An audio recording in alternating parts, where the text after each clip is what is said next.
Good morning student. बात करते हैं रोडवेज में। जहाँ तक हमने डिस्कस किया था उसके आगे आज हम डिस्कस करेंगे। जैसे हम देखें रोडवेज में सबसे पहले हम बात करेंगे, उसमें क्वालिटी हमने काउंट करा दिया था।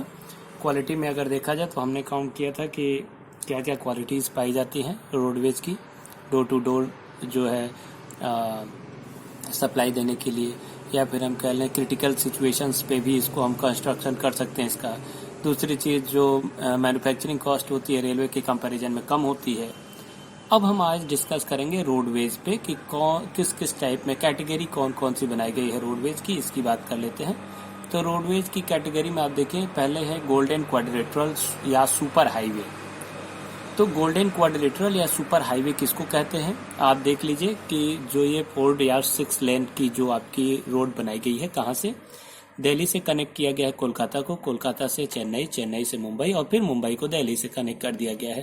तो ये एक क्या होता है, एक पूरे इंडिया के सेंटर से आपको मिलेगा देखने के लिए गोल्डन क्वाड्रिलेटरल, यानी क्वाड्रिलेटरल के शेप में एक आपका सिचुएशन डेवलप होता है या फिर एक शेप बनता है, जिसकी वजह से इसको गोल्डन क्वाड्रिलेटरल के नेम से रखा गया है। दूसरी चीज कि अगर हम देखें तो इसी गोल्डन क्वाड्रिलेटरल में आपका द नॉर्थ साउथ कॉरिडोर भी आपका इंक्लूड किया जाता है। नॉर्थ साउथ कॉरिडोर क्या है, इसमें अगर देखा जाए तो नॉर्थ में सबसे टॉप पे आप देखें जम्मू एंड कश्मीर का श्रीनगर, श्रीनगर से हम ऐड करते हैं या एक रोड से हम कनेक्ट करते हैं किसको, कन्याकुमारी, जो सदर्न आपका पोर्शन है, सदर्न मोस्ट पॉइंट है आपका कन्याकुमारी। तो श्रीनगर नदर्न यानी नॉर्थ स्टेट्स को, एकदम बिल्कुल नॉर्थ स्टेट आपका जम्मू कश्मीर ऊपर से लेकर के, और नीचे सबसे लास्ट आपका कॉर्नर पे कन्याकुमारी जो कि सिचुएटेड है। इसको हम क्या करते हैं, एक रूट से जोड़ते हैं। इसी रूट का नेम है नॉर्थ साउथ कॉरिडोर। ठीक है, ये नॉर्थ साउथ कॉरिडोर का काम करता है। दूसरी हम बात कर लें ईस्ट वेस्ट कॉरिडोर, ये भी आपके इसी गोल्डन क्वाड्रिलेटरल के थ्रू ही आएगा या इस कैटेगरी में ही आएगा। सारे इन रोड्स के जो है देखभाल अभी हम आगे बताते हैं कौन करता है या इसका मेंटेनेंस कौन देखता है, ये सभी हम बताते हैं। तो ईस्ट वेस्ट कॉरिडोर भी इसी कैटेगरी में रखी गई है, जिसमें सिलचर कहाँ है, असम में सिचुएटेड है। सिलचर को कनेक्ट करता है पोरबंदर से। तो अगर देखा जाए तो सिलचर और पोरबंदर को कनेक्ट, पोरबंदर है गुजरात में और सिलचर है असम में, यानी कि ये आपका ईस्ट वेस्ट कॉरिडोर को कनेक्ट करने का, ईस्ट वेस्ट कॉरिडोर को कनेक्ट करने का काम करता है। इसीलिए ईस्ट वेस्ट को कनेक्ट करने का कार्य करता है, इसीलिए इसको ईस्ट वेस्ट कॉरिडोर के नाम से भी जानते हैं। कहता है then highway, these highway projects are being implemented by the National Highway Authority of India. इसके लिए एक अथॉरिटी बनाई गई है, जो अथॉरिटी वर्क करती है किसके लिए, इस आपके चाहे आपका गोल्डन क्वाड्रिलेटरल हो या सुपर हाईवे जिसको कहते हैं वो हो, या नॉर्थ साउथ कॉरिडोर हो या ईस्ट वेस्ट कॉरिडोर हो, इन सभी आपके हाईवे का देखभाल अगर कोई करता है तो वो करता है कौन, national Highway Authority of India, NHAI, national Highway Authority of India करती है। जो भी मेंटेनेंस का खर्चा होगा या जो भी मेंटेन करने का प्रोसीजर होगा तो वो टोटल फॉलो किसके द्वारा कराया जाएगा, वो आपके इसी NHAI के थ्रू करवाया जाएगा, national Highway Authority of India के थ्रू। अब आ जाते हैं, इसकी बात करें कि चूंकि गोल्डन क्वाड्रिलेटरल बनने से या आपका साउथ नॉर्थ कॉरिडोर बनने से या ईस्ट वेस्ट कॉरिडोर बनने से बस केवल एक काम हुआ है कि जो हमारा टाइम, बहुत ज़्यादा टाइम टेकन हो जाता था, जो हमको ट्रेवल करना होता था, तो वो क्या हुआ, शॉर्ट ड्यूरेशन में ही हम कनेक्टिविटी बना ले रहे हैं। इससे बेनिफिट ये है कि आप देखेंगे कि जो भी आपके गुड्स का कॉस्ट होगा वो कम पड़ेगा, क्योंकि विद इन टाइम आप उस अपने भी जो भी आपका गुड्स है तो उसको एक जगह से दूसरी जगह आप भेज सकते हैं। यानी जो सप्लाई करना है, जो भी चीज़ें, जिस भी चीज़ की डिमांड है, उस चीज़ की सप्लाई हम क्या कर सकते हैं, बड़े ही जल्द तरीके से, बहुत सुगमता से और कम टाइम में हम वहाँ भेज सकते हैं या एक जगह से दूसरी जगह सप्लाई पहुँचाई जा सकती है। इसलिए इसका जो कॉस्ट होगा वो कम पड़ेगा, क्योंकि समय की बचत हो रही है। दूसरी हम बात कर लें नेशनल हाईवे।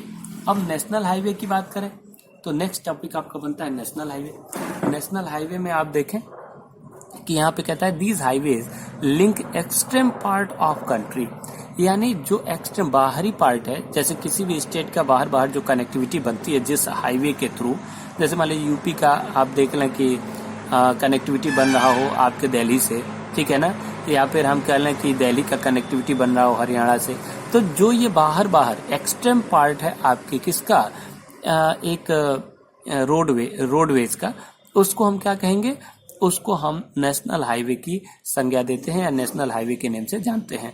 तो कहता है these highway link extreme part of the country, बाहरी जो कनेक्टिविटी बनती है एक स्टेट की दूसरे स्टेट से, these are maintained by the central public work department. चूंकि ये भी सेंट्रल गवर्नमेंट की पॉलिसी होती है, यानी सेंट्रल गवर्नमेंट के थ्रू ही इसका भी रिपेयरिंग वगैरह कराया जाता है। तो इसलिए हम देखेंगे कि इसमें कौन सा, इसमें central public work department work करता है कि इसको हम क्या करें, इसकी कनेक्टिविटी बना सकें। अब आपको यहीं पे थोड़ा सा एक फैक्ट बताते चलें कि इसी आपका नेशनल हाईवे में फर्स्ट जो नेशनल हाईवे नंबर 1 की जो जिसको हमने डिक्लेयर किया है, तो वो कौन है ये जानते रहिए। तो नेशनल हाईवे नंबर 1 जो है वो है शेरशाह सूरी मार्ग, जिसको हम कहते हैं हिस्टोरिकल, ये आपका वे है या हाईवे है ऐसे कह लीजिए, जिसको हम क्या कहते हैं, शेरशाह सूरी के नेम, चूंकि बनवाया ही गया था शेरशाह सूरी के द्वारा। उस समय ये पाकिस्तान से लेकर के, जो पाकिस्तान का लाहौर है वहां से लेकर के दिल्ली को कनेक्ट करता था। लेकिन आज के डेट में क्या हो गया है, आज के डेट में जो है थोड़ा सा इसकी लेंथ, अब चूंकि इंडिया के ही थ्रू चलना है, इंडिया में ही देखा जाएगा, तो आज के डेट में इसका लेंथ जो है केवल और केवल कहाँ से कनेक्ट करता है, तो वो करता है highway number 1 between Delhi and Amritsar. Amritsar कहाँ है, पंजाब में, यही अमृतसर से होते हुए लाहौर तक जाता था। ये क्या होता था, ये नेशनल हाईवे नंबर 1 यानी शेरशाह सूरी मार्ग, उस समय जब पार्टीशन नहीं हुआ था। लेकिन बाद में पार्टीशन हो जाने की वजह से इस शेरशाह सूरी मार्ग को, ये जिसको नेशनल हाईवे नंबर 1 कहते हैं, यह दिल्ली से अमृतसर तक की ही कनेक्टिविटी बना पाता है। क्लियर है। अब हम आ जाते हैं थोड़ा सा नेशनल हाईवे नंबर 7 की बात कर लेते हैं कि इसी में नेशनल हाईवे नंबर 7 जो है वो क्या है, वो आपकी सबसे लॉन्गेस्ट हाईवे है आप कह सकते हैं, जिसकी लेंथ आप देख सकते हैं कितनी है, इसकी लेंथ है 2369 kilometre between Varanasi and Kanyakumari. यानी आप देखेंगे कि वाराणसी से लेकर के कन्याकुमारी को कनेक्ट करने का काम करता है, यानी सदर्न मोस्ट पॉइंट को कनेक्ट कर रहा है। कहाँ से, यूपी के वाराणसी से। इसकी लेंथ आपकी 2369 किलोमीटर की बनती है। अब यहाँ पे ये तो हो गई बात कि हाँ इसको कनेक्ट कर रहा है, ठीक है ना। अब यहाँ पे एक चीज और बताते चलें कि इसमें केवल ये तो मेजर आपका कहाँ से, south to north to south आपको कनेक्टिविटी बनाई रही है। प्लस इसके साथ साथ इसमें अगर हम देखें तो इसी में जबलपुर, नागपुर, हैदराबाद, बेंगलोर एंड मदुरई, ठीक है ना, ये भी क्या हो रहे हैं, ये भी इसी से जुड़ते चले जाते हैं। Delhi and Mumbai are connected by national highway 8, ठीक है ना। नेशनल हाईवे नंबर 8 से इसमें क्या होंगे, ये सब भी कनेक्ट हो जाते हैं। While national highway 15 covers most of Rajasthan, यानी नेशनल हाईवे नंबर 15 को अगर हम इसी में कनेक्ट कर दें या कनेक्ट हो जाता है तो वो क्या होता है, वो राजस्थान तक का पोर्शन भी इसी में कवर कर लेता है। तो ये चीज आपको समझनी है कि यहाँ पे आपको ये पूरा सिचुएशन आपको क्रिएट करना है कि इसकी लेंथ बहुत ज्यादा है, प्लस उसके साथ साथ क्या है, हम देखते हैं कि इसकी कनेक्टिविटी क्या है, दूर तक है। कहाँ से, सीधे नॉर्थ टू साउथ को। और इसी में नेशनल हाईवे नंबर 8 जुड़ जाता है तो वो आपको बीच में जो जबलपुर, नागपुर, हैदराबाद, बेंगलोर और मदुरई है उनको कनेक्ट कर देता है। दिल्ली एंड मुंबई को भी कनेक्ट कर देता है। और जो आपका अगर देखा जाए तो नेशनल हाईवे नंबर 15 है, वो जुड़ते ही क्या हो जाएगा, इसी से आपको मतलब सदर्न पोर्शन से कन्याकुमारी से इसी रोड के थ्रू आपको राजस्थान तक जोड़ दिया जाएगा।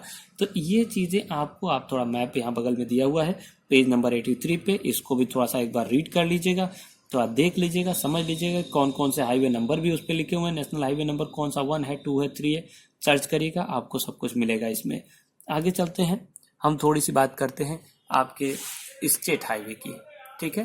तो हम थोड़ा सा 1 मिनट, हाँ देखिए स्टेट हाईवे की बात कर लें तो कहता है कि linking a state capital with different district headquarters maintain by PWD.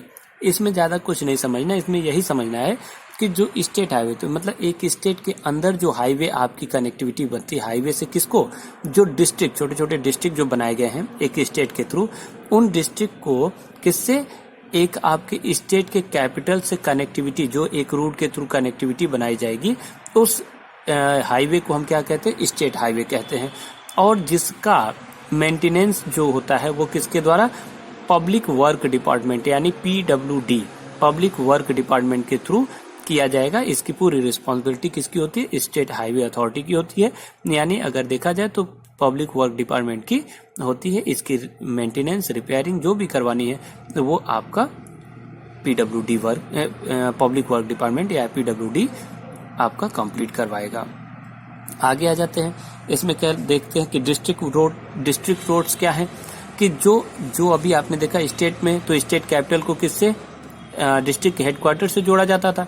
अब यहाँ डिस्ट्रिक्ट रोड क्या करेगा, डिस्ट्रिक्ट हेडक्वार्टर्स को अदर जो भी प्लेसेस हैं, चाहे वो विलेज हो चाहे कुछ भी हो, उन सभी मतलब मेन जो प्लेसेस हैं उनसे हम क्या करेंगे, डिस्ट्रिक्ट हेडक्वार्टर को जोड़ने का काम करते हैं। और इसका मेंटेनेंस जो होता है वो कौन देखता है, वो देखता है जिला परिषद। यानी ये जिला परिषद के थ्रू आपका इसका मेंटेनेंस देखा जाता है, या इसको मेंटेन करने का जो रिस्पॉन्सिबिलिटी होती है वो किसकी होती है, वो होती है जिला परिषद की। अब हम आ जाते हैं अदर रोड्स की बात कर लेते हैं।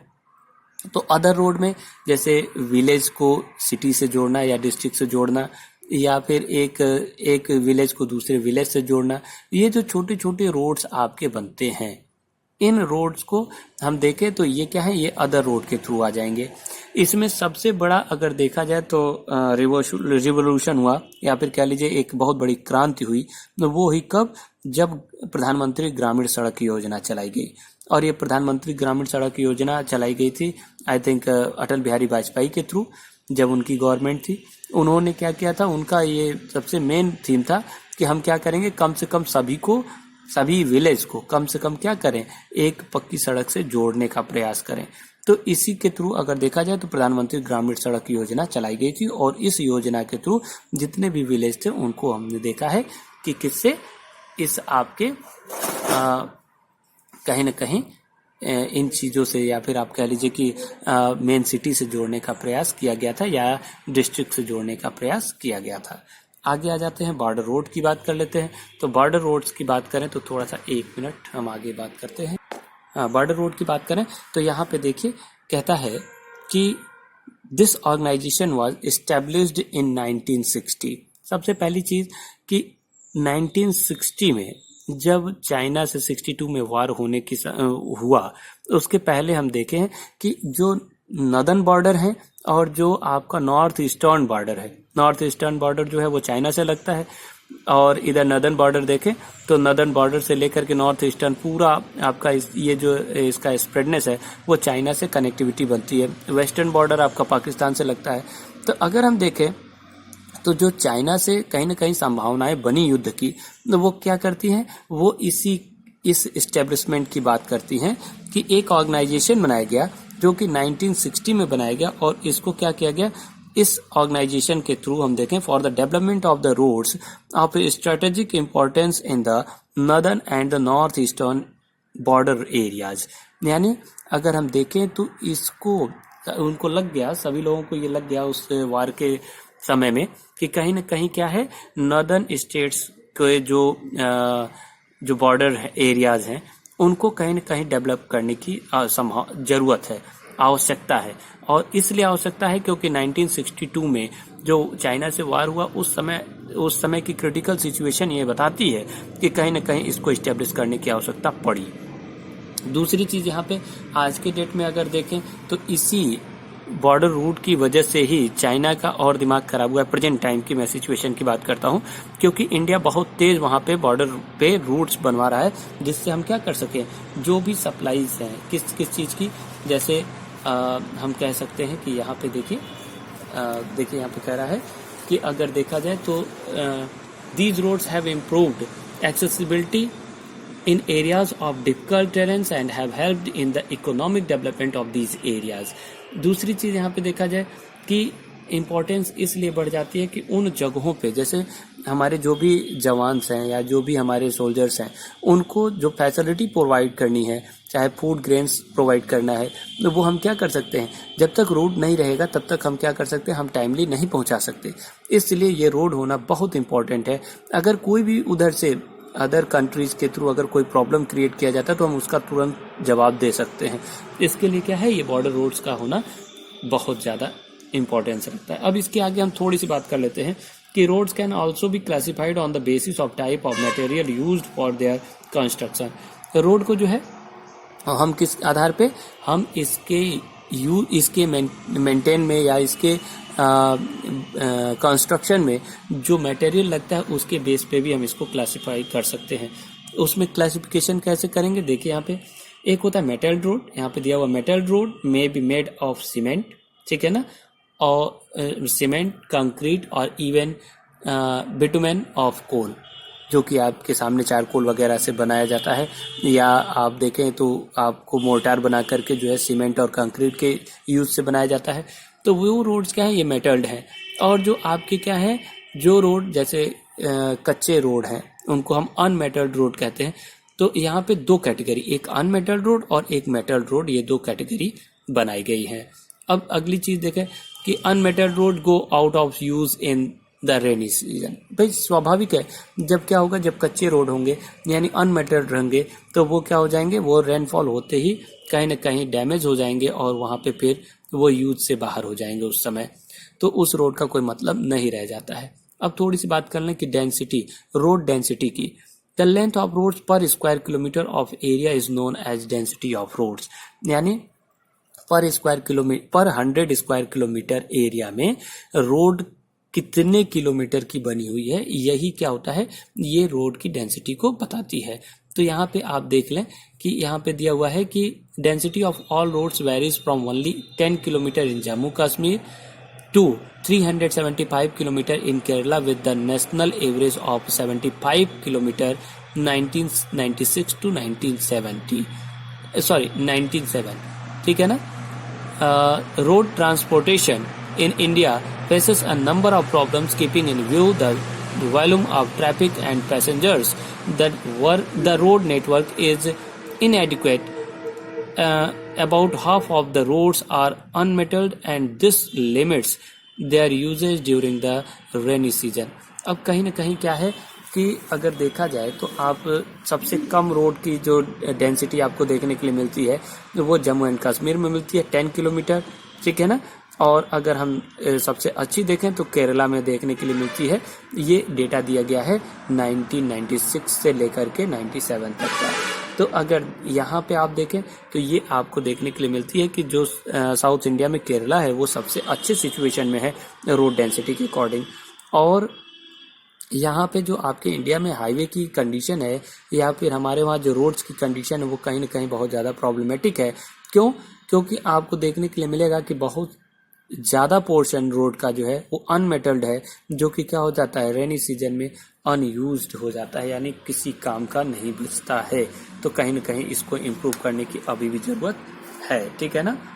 तो यहाँ पे देखिए, इसीलिए यहाँ पे क्या, moreover the roads are highly congested in cities and most of the bridges and culverts are old and narrow। अगर देखा जाए तो क्या है, बहुत से रोड्स और जो आपके क्या है सिटीज के जो रोड्स हैं वो बहुत नैरो हैं, उनको ब्रॉड करने की आवश्यकता है। दूसरी चीज़ ये है कि यहाँ पे देखा जाए तो वहाँ के जो रोड्स हैं वो कहीं ना कहीं क्या हो रहे हैं, टूट फूट ज़्यादा है उस पर, तो उनको कहीं ना कहीं रिपेयरिंग की भी आवश्यकता है। तो ये सारी चीज़ें आपको यहाँ पे ध्यान में रखना है।